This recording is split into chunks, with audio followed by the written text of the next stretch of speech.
j'ai lu ce livre et je suis convaincu de l'adultère que j'ai commis contre mon mari.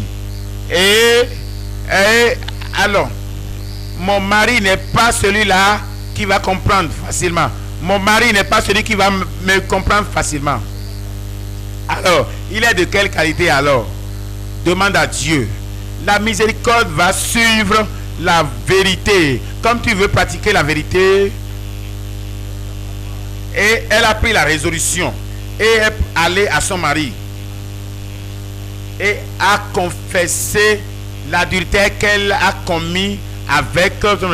Et le mari a dit, il a dit, est-ce que, mon mari, est-ce que je peux faire quelque chose dans cette vie et tu vas dire que je ne t'aime plus? Dis rien du tout. Amen. La femme croyait que l'homme était sérieux. Elle dit, tu sais, pendant que j'écrivais mon examen, j'allais avec un homme à l'école et j'étais tombé dans le péché. Dis encore ce que tu viens de dire. Dis-moi ce que tu viens de dire. Je t'ai dit, quand j'allais à l'école il y a 2 ans, voici ce qui était passé. Alors, ramasse tes bagages. Ramasse tes bagages. Vas-y. Alors, qu'est-ce qu'il va faire? Ramasser les bagages, là c'est déjà trop tard. Dis, quitte ces maisons. Et à 21h, elle m'a appelé. Mon mari m'a chassé. Je suis dans la rue. Alors, c'est où? Elle est partie dans l'université de cette place et elle allait se coucher là. Et pour couper l'histoire courte, et ils étaient dans l'église catholique, mais la femme est convertie par nos matériels. Et très tôt, elle est allée et elle est allée à l'église, et également le mari aussi est à l'église. Et comme ça, le mari l'a prise et ils sont allés vers le prêtre. Et dit, mon mariage avec cette femme-là, il faut briser ça aujourd'hui. Le père a dit, qu'est-ce qui s'est passé? Il dit, elle m'a dit qu'elle a commis adultère et elle me fait la restitution. Et le révérend père lui a dit, est-ce que tu comprends ce qu'on appelle la restitution? La restitution signifie que la personne avait commis un péché et elle ne veut plus faire parce qu'elle veut recevoir le pardon de ce qu'elle avait commis de mal. Combien de femmes peuvent faire ça? Prends ta femme et vas-y.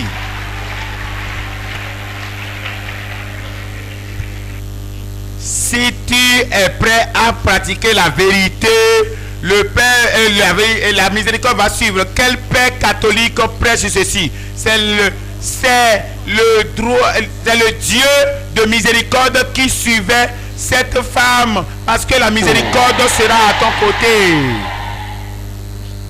Lorsqu'ils sont partis à la maison, l'homme a commencé par pleurer. Alors, la chose est allée à l'église. Et il a pris de couteau et dit à la femme, il faut dire ta dernière prière. Je vais te tuer et me tuer moi-même. Est-ce qu'il y a quelque chose que Dieu veut dire? La femme et la femme a dit, hey, maman Jenima, hey, je dois 2000 naira et 6000 à cette femme. Je dois 12 000 à celui-ci. Il dit, maintenant j'ai fini. J'ai fini de confesser mes péchés.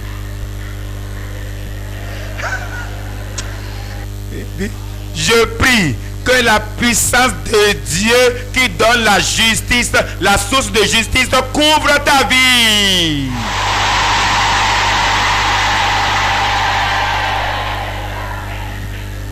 qui t'a dit que toute personne peut te faire du mal sans que Dieu l'ait permis.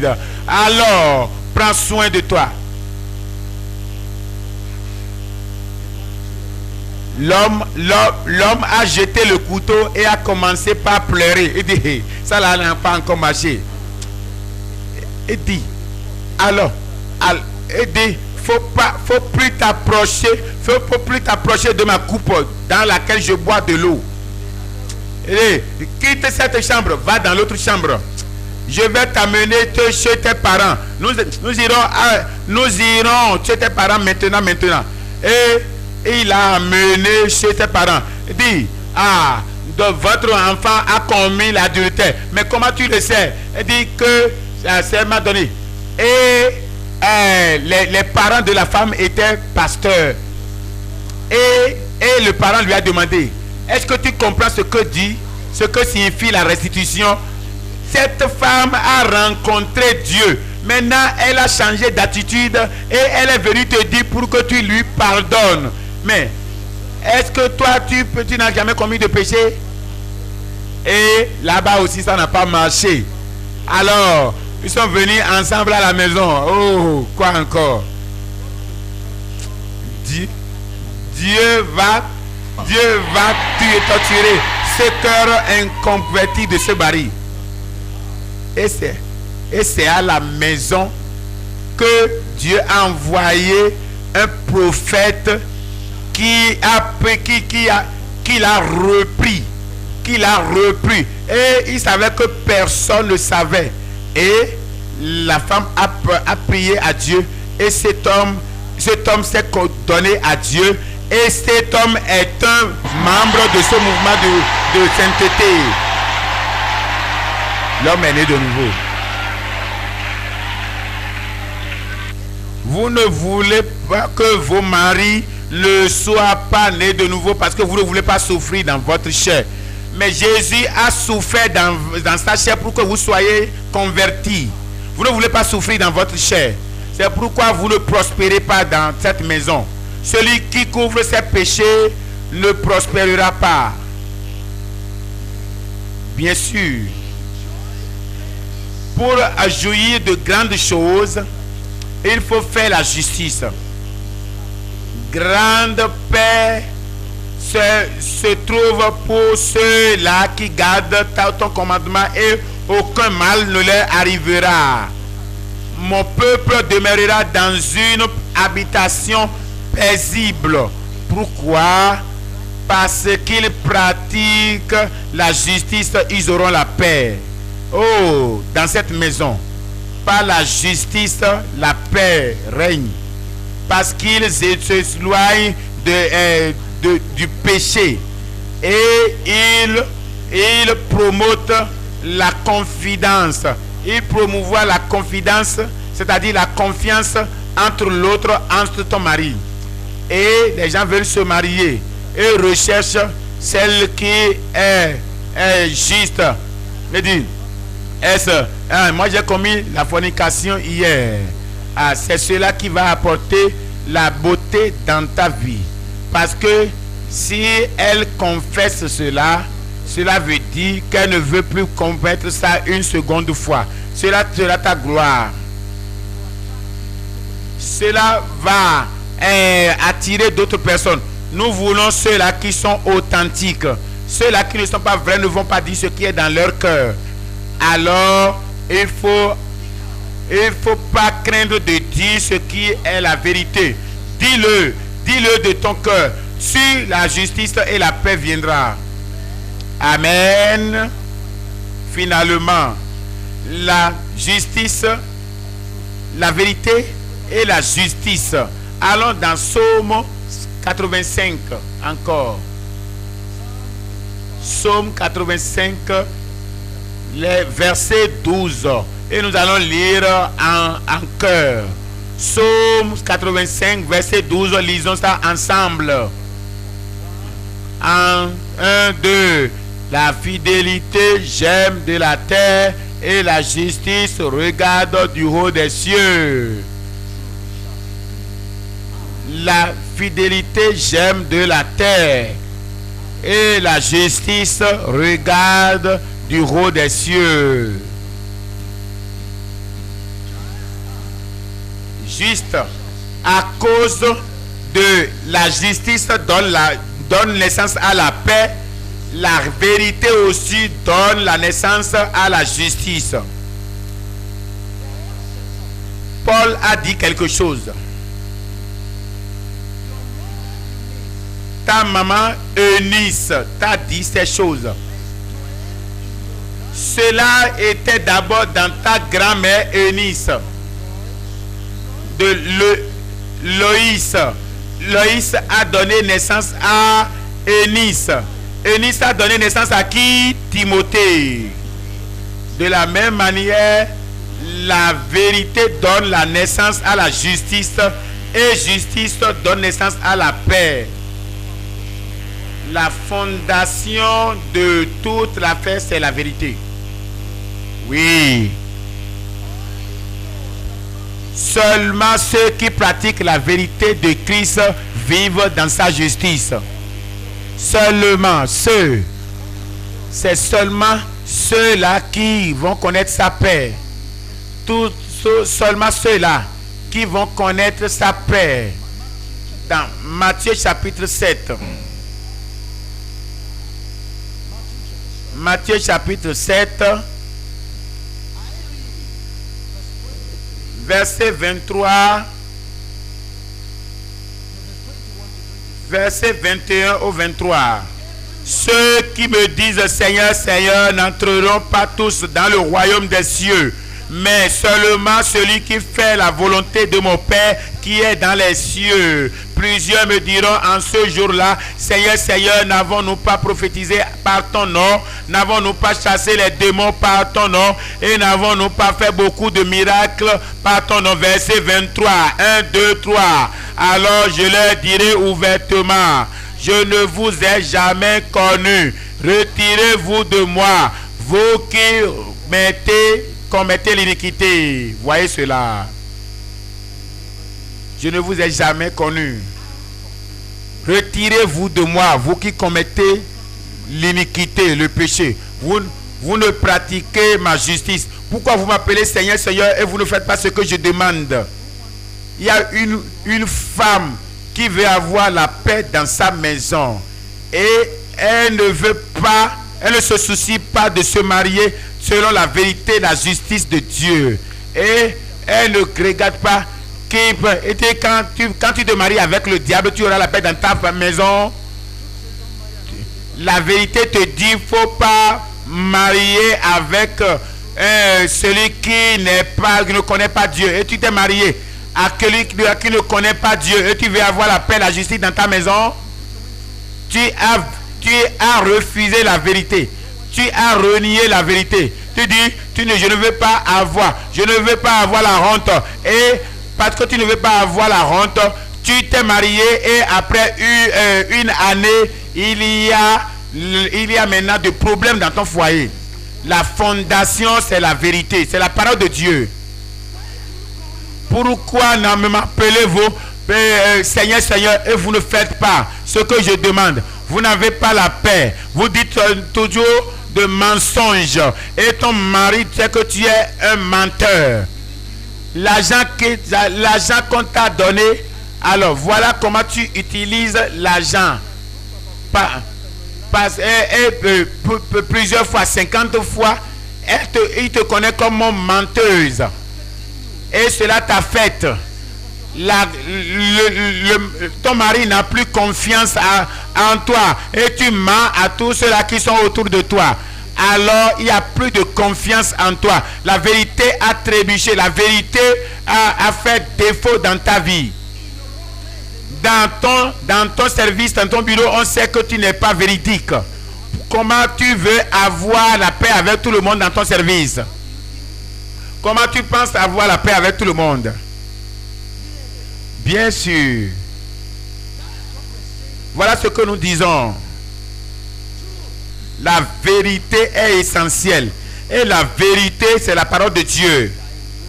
Ta parole est une vérité. Dans Jean Jean 17, verset 17.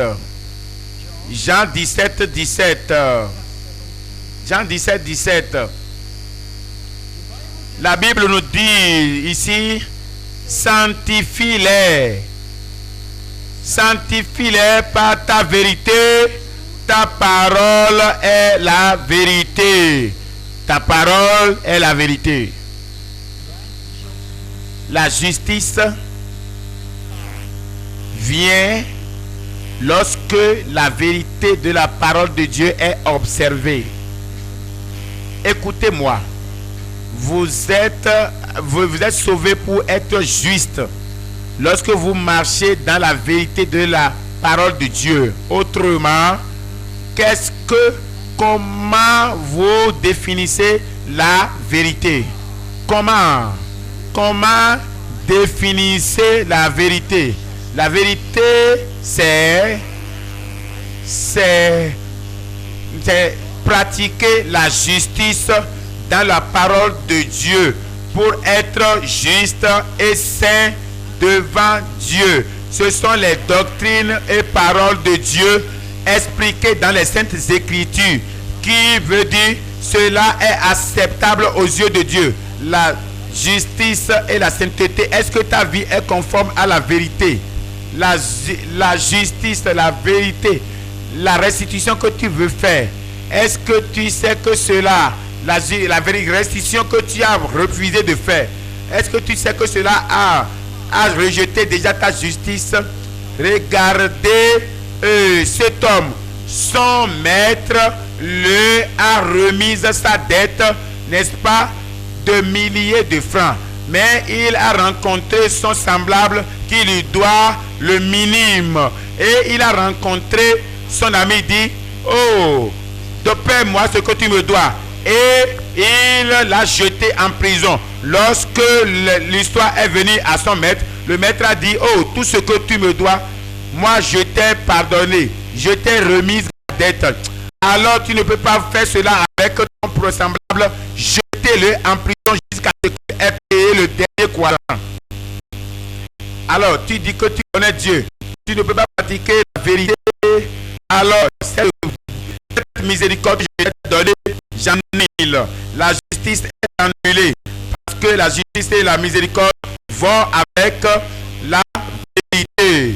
Alors tu gardes quelqu'un d'autre dans ton cœur, dans ton pensée. Alors tu n'es pas juste dans tout ce que tu fais dans le Dieu qui t'a pardonné à retourner tes péchés, parce que tu ne peux pas pratiquer la justice, tu ne peux pas pratiquer la vérité. Je dis ces choses, il y a aucune sécurité éternelle. Grâce, tu dois pratiquer la vérité. Dieu t'a montré la miséricorde. Et toi, femme, tu es la seconde femme dans cette maison. Tu as donné ta vie à Christ. Oh, c'est bon. Tu as été baptisé d'eau. Très bien. Et tu as été aussi baptisé dans le Saint-Esprit. Très bien. Toutes ces choses te sont données. Te sont données par Dieu. Attendant que tu passes le second pas pour que tu puisses pratiquer la vérité de la parole de Dieu. La Bible dit, j'ai fait ceci, dit, je me presse de garder ta parole et je ne me retiens pas. Alors, tu dois quitter ce lien. Tu dis que tu aimes ce mariage, tout ce que Dieu t'a donné, il te le retire. Tout ce que Dieu t'a donné, tu n'es même plus né de nouveau. Pourtant, ton information, je te le dis. Voyez, la marmite est chaude, mais n'est plus sur le feu. La marmite est chaude, mais elle n'est plus sur le feu. Donne la chance à cette marmite de continuer à être chaude. Cette marmite va refroidir parce qu'elle n'est plus sur le feu. Puis il ne veut pas pratiquer la vérité. La justice est partie. Tu ne veux pas pratiquer la vérité. Ta vie n'est plus là. Tu es déjà emprisonné. Et je t'ai montré la miséricorde. Tu ne peux pas garder ma vérité. Tu n'es pas prête. On t'a dit toutes ces choses. Avec tout ce que ton mari le Dieu t'a donné, tu ne veux pas quitter ton mari. Tu dis c'est mon mari, je ne veux pas quitter. Tu ne connais pas la justice. Est-ce que tu as jeté ta chrétienté par la fenêtre? Ah non. Même si tu prophétises, cela n'est pas la chrétienté dont nous parlons. C'est la chrétienté de la vérité. La parole de la vérité. Sanctifie-les par ta vérité. Ta parole est la vérité. Alors, accepte cette vérité. Oh, donne-leur cette machine de vérité de ta parole afin qu'ils s'en conforment. Autrement, toutes ces choses n'auront aucune valeur. Ah. Satan le sait. C'est pourquoi il envoie des gens pour te haïr. Satan le sait très bien. C'est pourquoi il envoie des gens pour te tenir dans ton chemin, pour que tu ne pratiques pas la justice. Et comme ton serviteur était occupé ça et là, alors l'homme s'est échappé. Là, l'homme est parti. L'homme a fui. Ah, comment je peux avoir une compagnie des femmes qui ne veulent pas pratiquer la vérité? Comment puis-je avoir des femmes zélées qui ne veulent pas pratiquer la justice et elles ne veulent pas pratiquer la vérité et moi-même je ne les connais pas? Comme ton serviteur est, n'est-ce pas, quand ton serviteur est occupé ça et là, il s'est échappé. Ou bien c'est toi la femme que le diable utilise pour enlever la justice de ton mari, pour enlever la justice de la société, des gens, parce que tu leur donnes ton corps.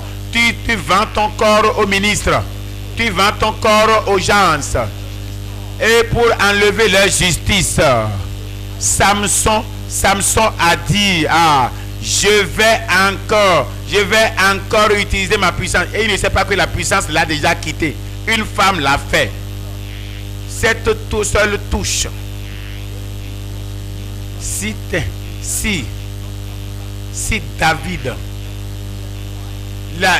cette affaire de la femme d'Uri, si David ne s'en était pas repenti, tous les chants, tous les psaumes qu'il a écrits en disant le Seigneur, David n'aurait jamais vu le Seigneur.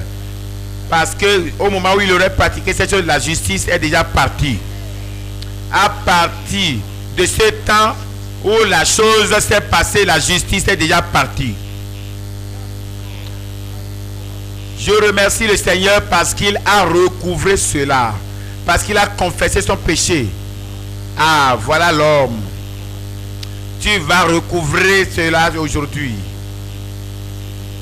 Pourquoi tu te trompes et tu nous trompes ici de ce que tu as fait? Quelque chose, c'est ce chose terrible que tu n'as pas confessé pour t'en repentir.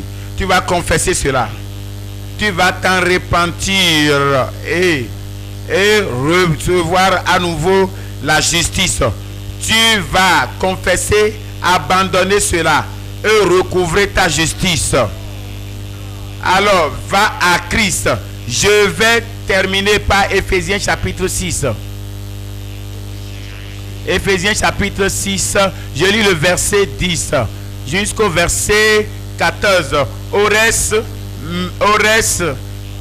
mes frères, fortifiez-vous dans le Seigneur et par sa porte toute puissante, revêtez-vous de toutes les armes de Dieu afin de pouvoir tenir ferme contre les ruses du diable. Car nous n'avons pas à lutter contre la chair ni contre le sang, mais contre les dominations, contre les autorités, contre les princes de ce monde de ténèbres, contre les esprits méchants dans les lieux célestes. Verset 14, 1, 2, 3, tout le monde. Tenez donc ferme, ayez à vos reins la vérité pour ceinture. Revêtez-vous de la justice, de la cuirasse de la justice. Regardez cette vérité qui va ensemble. Gardons la vérité et la justice viendra. Gardez la vérité, dites, je ne vais jamais voler, je ne vais plus transgresser, je ne vais plus commettre l'adultère, je ne vais plus commettre la fornication. Vous qui ne vous êtes pas encore mariés, dites au Seigneur, je ne vais pas faire la fornication. La justice viendra dans vos vies.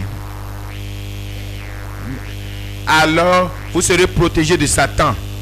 Vous allez gagner la victoire, le combat spirituel. Ça se trouve dans la vérité. La vérité, c'est de donner. Enlève tes bijoux, enlève tes mauvais habits. Ce sont ceux qui te rendent, n'est-ce pas, inique, impur. Est-ce que tu es né de nouveau? Oui. Alors, il faut enlever ces choses. Maintenant, tu seras juste, sainte. Mais si tu refuses, oublie également le ciel. Tu n'iras jamais là-bas. Je te dis la vérité. Il faut oublier l'évêque qui t'a dit de garder tes boucles d'oreilles. Parce que ceux-là qui vont, que tu regardes par la télévision, qui ont des télévisions et qui ont beaucoup de foule et qui font des miracles, il dit qu'ils iront au ciel. Jamais, jamais, jamais au grand. Ah, je te dis la vérité. Pratique la vérité. Garde la justice.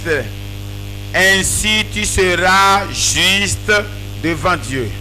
Voilà ce pourquoi le Seigneur se réjouit avec nous. Parce que les femmes le font, nos femmes le font. Ce n'est pas seulement la justice dans le cœur, mais qui est accepté Dieu, mais la justice sur le corps. Je vous exhorte à offrir vos corps comme un sacrifice vivant. Oui. Que vous vous purgez de toute souillure de la chair et de l'esprit, achevant votre perfection aux yeux de Dieu. Maintenant, j'ai des gens devant moi qui ont compris que être chrétien, ce n'est pas assez. Aujourd'hui, j'ai devant moi des gens qui ont compris que je suis né de nouveau ne suffit pas. J'ai des gens qui m'écoutent, ce n'est pas bien. J'ai des gens qui ont connu la vérité, qui ont la connaissance de la justice. Le pratiquer dans la totalité est d'un grand prix. Autrement, vous ne pouvez pas vous plaider après pour dire, oh, je ne savais plus ces choses. Connais la vérité et elle t'aidera. Cours à qui est la vérité. Quand bien même les gens vont t'appeler insensé, il faut t'humilier. Il y a des gens, il y a quelque chose dans ta vie. La Bible dit, abandonnez toutes choses et suivez ceci. Je crois que tu vas sur cela. Lève-toi sur tes pieds et parle au Seigneur. Remercie le Seigneur. Remercie le Seigneur. Il est entré en toi. Tu vas pratiquer cela. Parce que tu vas demander la grâce. Et tu vas te jouir de la grâce. Nous sommes des enfants de la grâce.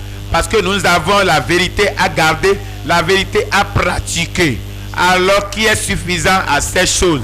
C'est Dieu qui est notre suffisance. C'est pour cela que Christ est notre grâce. Il nous a apporté la grâce. Demande-lui. Demande-lui. Promets-lui. Il va accomplir la vérité. Et la grâce sera avec toi. Oui.